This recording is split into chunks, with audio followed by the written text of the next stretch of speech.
සාමාන්‍යයෙන් දෙවිවරුන්ගේ ආශ්‍රය වෙනකොට මොකද හේතුව මේ දෙවිවරු දිව්‍යාංගනාවල පහළ වෙනකොට එහි පින් බලයෙන් යම් කිසි දිනක් කළ මනුෂ්‍ය ලෝකෙදී එතන එක සැනේ පහළ වෙන්නේ දිව්‍යාංගනාවන් අවුරුදු 16 කුමාරිකාවන් වගේ පේන්නේ. දිව්‍ය පුත්‍රයන් නම් අවුරුදු 20 කුමාරවරු වගේ පේන්නේ. ඉතින් සුද වෙනකම්ම මේ පෙනුනේ එහෙමමයි වෙනස් වෙන්නේ. දිව්‍ය ලෝකයේ ව්‍යාධි ජරා කියන දුක් දෙකම නැහැ. ලෙඩවීමක් නැහැ, ජරාවට යනවා. ඒ ඉපදෙන විට පහළ වෙන මල් එහෙම පරණ වීතිය. දිව්‍ය සල්ව එක සල්වයි තියෙන ඒ සල්ව කිලුට වෙන්නේ නැහැ. දිව්‍ය කය දහඩිය ගලන්නේ නැහැ. අපවිත්‍ර දෙයක් බැහැර වෙන්නේ නැහැ. පිරිසුදුව පවතිනවා. නමුත් සුද්ධ වෙන දවස් 4කට කලින් මේ දිව්‍ය මල් මාලා පර වෙන්නට ගන්නවා. දිවසාලු කිලිටි වෙන්න ගන්නවා. කිහිලි වලින් දාඩිය නමන්න පටන් ගන්නවා. ඒ වගේම දිව්‍ය ලෝකයේ ඇලීම නැති වෙනවා. ඒ දිව්‍ය ලෝකයේ ඉන්න තියෙන ආසාව නැති වෙනවා. මේ නිමිති පහළ වෙනකොට අනිත් දෙවිවරු දැනගන්නවා මේ දෙවිය සුද්ධ වෙන්න යවන්නේ. ඉතින් ඒ දෙවිවරු මේ දෙවියා නදුන් උයරට එක්කගෙන යනවා. දිව්‍ය ලෝක 6ටම නදුන් උයන් 6ක් තියෙනවා. සුද්ධ වෙන්න ලඟ වෙච්ච දෙවිවරු එක්කගෙන යන්නේ නන්දන වනයට. නන්දන වනය කියන්නේ බොහොම සතුටින් වාසය කරන තැන. දිව්‍ය ලෝකයේ තියෙන මල් උයනවා. ඉතින් මේ නන්දන උයනට එක ගියාට පස්සේ එහෙට මෙහෙට ඇවිදවිද ඉන්නකොට ඒ වගේම සිරිමින් ඉන්න ගමන් අනිත් දෙවිවරු ඔබ දන් දුන්නා, ඔබ සීල රැක්, ඔබ භාවනා කළා, මේ පින්කම් වල කරගෙන තියෙනවා. ඒ නිසා ඔබ මෙහි චුත වෙලා සුගතිය උපදින්න කියලා දෙවියන් මතක් කරනවා දෙවියන්ට. මේ සුගතිය කිව්වේ දෙවිවරු මනුෂ්‍ය ලෝකෙට. දැන් අපි සුගතිය කියන්නේ දිව්‍ය ලෝකෙට. දෙවිවරු ප්‍රාර්ථනා කරන්නේ මනුෂ්‍ය ලෝකෙට එන්න. ඇයි තව ටිකක් පින් කරගෙන එන්න. අර කරපු පින් දෙවිලා චුත වෙන්නේ නිසා පින් ඉවර වෙන නිසා පින් අවසන් වෙන නිසා අවසන් වෙච්ච පින් පුරව ගන්නට ඕන නැවතලා දෙවිවරුන්ට එන්න. ඒ කාරණේ කරන්නේ දිව්‍ය ලෝකේ මනුෂ්‍ය ලෝකෙට එන්නේ. එහෙම ආපුදවිය හඳුන ගන්න පුළුවන්. එවැනි ආපුදවියගේ හිතේ ශ්‍රද්ධාදී ගුණ ධර්ම තියෙන උපතින්. කවුරු කියලා දෙකරොත් නෙවෙයි.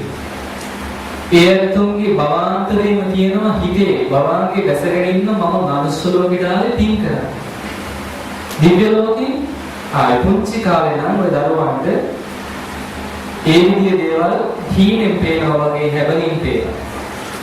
දිව්‍ය ලෝකේ ඉන්න දෙවිවරු පේනවා. තමන් දිව්‍ය ලෝකේ නැතිකොට තමයි පොඩි දරුවෝ hina වෙන්නේ. ඒ දෙවිවරුත් එක්ක hina වෙනවා. ඉතින් සමහරට කියනවා මේ නිකන් නිින්දෙන් hina වෙනවා. ඒ එකක් නෙවෙයි. පුංචි හිත ප්‍රබෝධසර නිසා ඒකෙන් අතීත ජීවිතේ කොහෙද ඉල්ල දකින්න ලැබෙනවා. ඉතින් hina වෙන්න පුළුවන් වෙන්නේ මේ වගේ දැනට ඉන්නවා. සමහර ළමයි අතරක් නැතුව අඬනවා. විලාපටේ තියනවා පරත් මේක නවත්ත ගන්න අමාරු විදියට. මොකද මේ අඬන්නේ? ඒක පෙරේත ලෝකෙන් ඇවිල්ලා. එක්ක නිරේ දුක් විඳලා ආපු කෙනෙක්. ඒ දුක් මතක් වෙලා අඬනවා. ඉතින් වයස යන ඒවා වැහිලා යනවා කෙලෙස් වලින්. එහෙනම් මේ සම්බන්ධයක් තියෙනවා. දිව්‍ය ලෝකෙන් ආවේ අරමුණක් ඇතුව පාරමී පුරන්න ඒ මිනිස්සු පුංචි කාලේ ලැබුණා ඒ ගති පුරුදු ඇතුව පින් කරනවා. දාන ආදී කුසල් කරනවා. කවුරුත් කියන්නේ අර පුරුද්ද. සිල් ලකිනවා. භාවනා කරනවා. එහෙම කළා ඒත් බලාපොරොත්තු වෙන අයමත් අතෙන්ටම යන කොතෙන්ද සුදුකිය. දිව්‍ය ලෝකේ. එහෙම කියනකොට ඒ වෙලාවේ අතුරුදහන් වෙනවා. ඒ දේවතාවා චුත වෙනකොටම ඒ ලැබිච්ච විමාන ඔක්කොම අතුරුදහන් වෙනවා.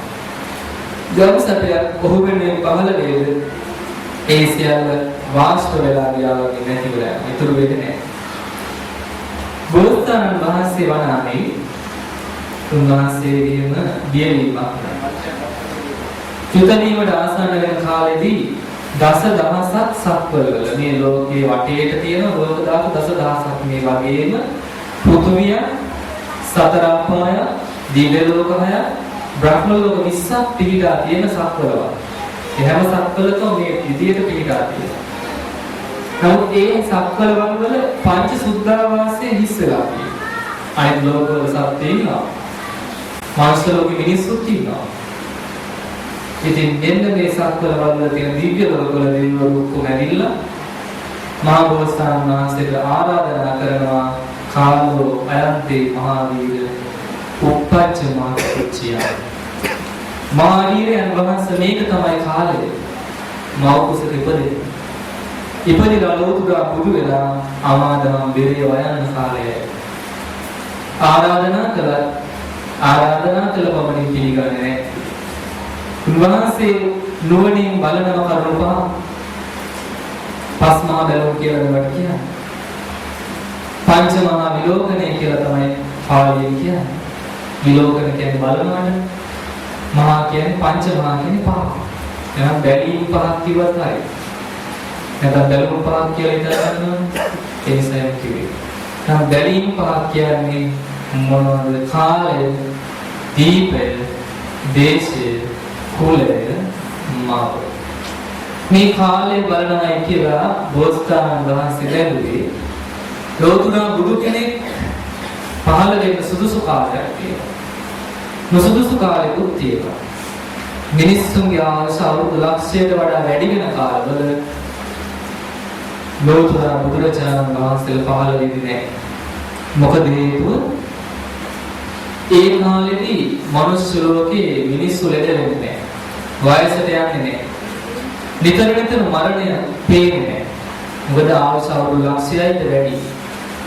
ඒ නිසා මල විතර අහම්බෙන් තමයි දකින්න ලැබෙන්නේ. බොහෝ කලකට. බුදුරජාණන් වහන්සේලාගේ දේශනා අනිත්‍ය දුක්ඛ අනාත්ම කියන මේ තුنين නිදහස් නැහැ. උන්වහන්සේලා දේශනා කරන හැම බණපදයකම තියෙන අනිත්‍ය දුක්ඛ අනාත්මය.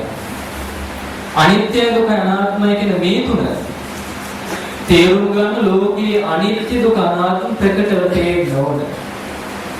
දුක ගැන දේශනා කරද්දී අනිවාර්යයෙන්ම ලෙඩවීම දුක, වයසට යාම දුක කියලා දේශනා කරනවා. හැබැයි මේ මිනිස්සු මේකට hina වෙනවා. කොහෙන්ද මේ ලෙඩවීම? කොහෙන්ද මේ වයසට යාම? මොකද්ද මේක? මේ විහිළුවක් නේද කියලා මිනිස්සු හිතන්නේ නැහැ. ඒ නිසා එවැනි දීර්ඝ ආයුෂ කාලයේ අවුරුදු ලක්ෂයට වඩා කාලයක මනුෂ්‍ය ලෝකෙ පහළ වෙලා ලෝතුරු බුදු වුණා. ඒ දේශනා කරන ධර්මය ප්‍රකට වෙන්නේ නැති නිසා පිළිගන්නේ නැහැ. ඒ නිසා බුදුරජාණන් වහන්සේ අවුරුදු ලක්ෂයට වැඩි ආයුෂ කාලේ බුදු වෙන්නේ නැහැ. ඊළඟ අවුරුදු 100ට අඩු කාලේ අද වගේ කාලයක්. මොකද හේතුව? අවුරුදු 100ට වඩා අඩු වෙන්න මිනිස්යන්ගේ ජීවිතවල සංතානවල දස අකුසල්ම තියෙනවා. දස අකුසල්ම තියෙනවා. දැන් බලන්න රාගය අධිකයි. ද්වේෂය අධිකයි. මෝහය අධිකයි. අධර්ම රාගයක් තියෙනවා. විෂම ලෝභය තියෙනවා. එන්න අම්මා තාත්තා අඳුරන්නේ තියෙනවා. සහෝදර සහෝදරියෝ අඳුරන්නේ නැහැ. පුංචි අම්මා පුංචි තාත්තා අඳුරන්නේ නැහැ. බල්ලෝ බලලා වගේ ජීවත් වෙන කාලයක් ඉස්සරහට එනවා. අද ඒකේ පිරණින් ඉති මිනිස්සුන්ගේ හිතවල පහළ වෙලා තියෙනවා.